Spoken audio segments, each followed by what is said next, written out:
안녕하세요. 시사건건 홀수영입니다. 이번에 다룰 이야기는 아사리 판난 국민의힘 이야기입니다. 이준석 대표가 삐졌습니다. 당이 완전히 개판 났어요. 지난 밤에 이준석 대표가 페이스북에 글을 썼는데 잠깐 볼까요? 이모티콘 그렇다면 여기까지입니다. 야, 이게 뭐죠? 그리고 당 대표가 저런 이모티콘을 쓴다? 이거 한잔 하고 쓴 것 같은데 냉정한 상태라면 이런 이모티콘을 달지 않았을 것 같거든요. 이것만 있는 게 아닙니다. 자, 이게 먼저 올라왔어요. 이거 뭐죠?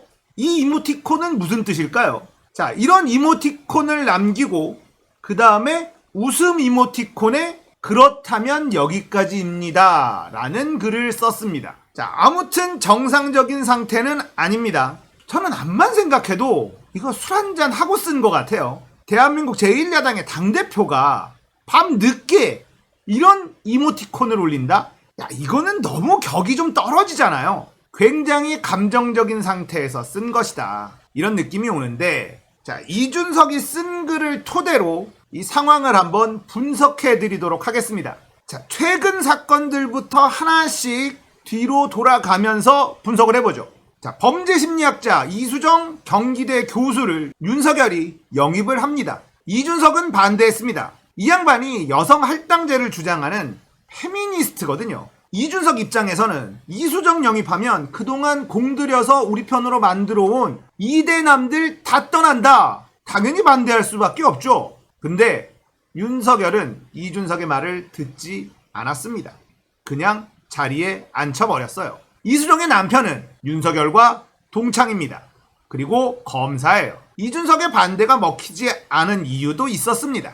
자, 어제 또 이런 일도 있었죠. 이준석이 윤석열 후보가 충청도에 같이 가자는 말이 없었다. 나랑 상의하지 않고 스케줄을 정하고 갑자기 통보식으로 한다. 이런 얘기를 했습니다. 이준석 패싱 얘기가 나오는 이유죠. 그러자 조수진, 이름궁합으로 아주 유명한 사람이죠. 동아일보 기자 출신인데 조수진이 뭐라고 얘기를 했냐면 선대위가 출범하면 직함은 의미가 없다. 이런 얘기를 했습니다. 자, 이 얘기는 대표든 나발이든 선대위 출범하면 선대위가 짱 먹는다. 이렇게 해석할 수가 있습니다. 그러니까 이준석 당대표 보고 나대지 마라. 이렇게 얘기한 거나 마찬가지예요. 자, 그 다음으로 거슬러 올라가면 무슨 일이 있느냐. 김종인 비대위원장이 선대위에 들어오지 않았습니다.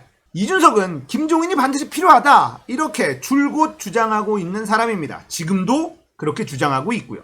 하지만 윤석열 측은 김병준을 안침으로써 김종인 카드를 불발시키도록 만들었어요. 김병준이 예전에 김종인에게 엄청 심한 말들을 많이 했었거든요. 둘은 같이 일할 수가 없습니다. 김병준을 그 자리에 앉힌다는 건 김종인을 거부한다는 뜻과 마찬가지거든요. 그런데 그렇게 해버렸어요. 그러니까 김종인 입장에서는 나보고 들어오지 말라는 거구나. 이렇게 받아들일 수밖에 없었던 겁니다.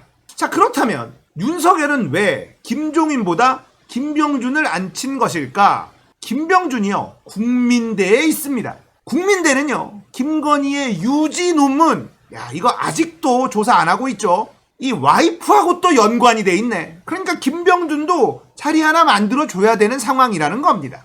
이건 저의 내피셜이에요. 자, 이렇게 윤석열과 이준석은 완전히 다른 방향을 바라보고 있다는 게 확인이 됩니다. 이준석은 계속해서 제안을 하지만 단 한 번도 받아들여지지 않고 있어요. 이준석 패싱, 바지 사장, 이런 얘기가 괜히 나오는 게 아니죠. 자, 물론 정당에서 대통령 후보가 뽑히게 되면 그 후보 중심으로 조직이 재편되는 것이 맞습니다. 당무 우선권도 가져가게 됩니다. 그러니까 조수진이 이야기했던 선대위가 꾸려지면 직함은 의미가 없다. 이런 얘기가 아예 틀린 말도 아니에요. 하지만 이준석 입장에서는 본인이 얘기하고 제안하는 게 단 한 개도 받아들여지지 않는 상황에서 이거 나는 완전히 바지 사장이구나. 내 의견은 전혀 받아들여지지 않는구나. 이렇게 느낄 수밖에 없는 상태인 거죠. 그래서 그렇다면 여기까지입니다. 라는 글을 쓴 거다. 저는 이렇게 분석을 합니다. 자, 많은 분들이 그렇다면 여기까지입니다 라는 말을 분석을 하고 있는데 당대표를 내려놓을 것이다. 이런 분석도 있어요. 그런데 저는 그건 아니라고 생각합니다. 당대표가 가지고 있는 권한이 꽤 있습니다. 대선이 끝난다고 하더라도 당대표는 계속돼요. 그리고 이어지는 선거에서 대표의 권한은 꽤나 막강합니다. 이걸 놓칠 이유가 없죠. 당대표직은 관두지 않을 거예요. 그러니까 제가 분석하는 그렇다면 여기까지입니다 라는 말은 내가 윤석열 당선을 위해서 열심히 노력하는 것은 여기까지다 라고 해석하는 게 옳다는 판단이에요. 이건 완전히 아사리판입니다.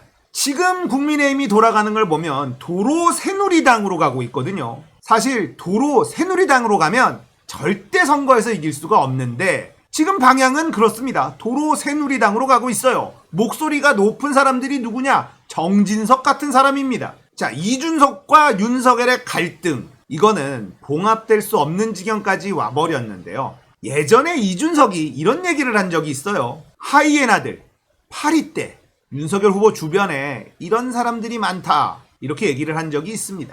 자, 지금 돌아가고 있는 일련의 상황들이 윤석열이 강한 의지를 가지고 하고 있는 일일까? 라는 질문에는 저는 아니다 라고 대답하고 싶습니다. 윤석열은 프롬프터 없이는 2분 동안 아무 말도 하지 않을 정도로 무언가를 스스로 결정하는 데 있어서 매우 주저하는 그런 사람입니다. 불안해하죠. 삼국지 인물 중에 누굴 좋아하느냐 라는 질문에도 제대로 대답하지 못하는 사람이 당을 장악하는 데 있어서 이준석과 척을 져가면서 이렇게 강하게 드라이브를 건다? 이걸 윤석열이 스스로 판단하고 그렇게 결정한 것이다? 아니라고 생각합니다. 윤석열 주변에 있는 당의 세력들, 당의 파리떼들, 하이에나들, 얘네들이 결정하는 것이다. 저는 이런 생각이 들어요. 자, 제가 이렇게 판단하는 근거 중에 하나는 이준석이 끊임없이 윤석열에게 이런저런 제안을 해왔다는 겁니다. 이준석 입장에서는 후보 옆에 있는 하이에나들 말 좀 그만 듣고 내 말 좀 들어라. 내 말에도 귀를 기울여 줘라. 안 그러면 선거에서 진다. 계속해서 시도를 했어요. 윤석열이 스스로 당을 장악하는 결정을 하고 김종인이 들어오는 거를 배척하고 여러 결정들을 하고 밀어붙였다면 이준석은 그 제안을 진작에 멈췄을 것이다. 이런 생각이 드는 거죠. 하지만 바로 어제만 해도 청년들과의 만남 이런 데 함께 대동하면서 윤석열이 가고자 하는 방향을 틀려고 노력을 계속했어요. 이준석은 알고 있었던 거죠. 윤석열이 문제가 아니라 그 주변에 있는 사람들이 문제다. 윤석열은 아무것도 모르니까요. 자, 박근혜의 문고리 3인방이 떠오르는 순간입니다. 결국 아무것도 모르는 사람이 대통령이 된다면 실권은 비선이 잡게 된다. 실제 권력은 엉뚱한 사람이 가져가게 된다는 겁니다. 뭘 알아야지 제동을 걸죠. 이제 뒷방으로 사라져야 될 정치인들이 전면으로 나서고 있습니다. 그리고 장제원이 등장을 하면서 장순실이라는 얘기도 나오고 있어요. 여러 가지 이야기들을 종합해보면 윤석열은 허수아비에 불과하다는 걸 느낄 수가 있습니다. 이준석도 윤석열이라는 허수아비를 이용하고 싶었지만 그게 안 되니까 그렇다면 여기까지입니다. 라는 글을 쓴 겁니다. 저의 분석은 이렇습니다. 사람 속을 누가 알겠습니까마는 확실한 건 국민의힘은 지금 아사리판이 났다. 우리야 뭐 팝콘 각이죠. 자, 이준석의 다음 행보를 지켜보도록 하겠습니다. 오늘 이야기 여기까지예요. 공감되셨다면 구독, 좋아요, 알림 설정 부탁드릴게요. 감사합니다. 끝!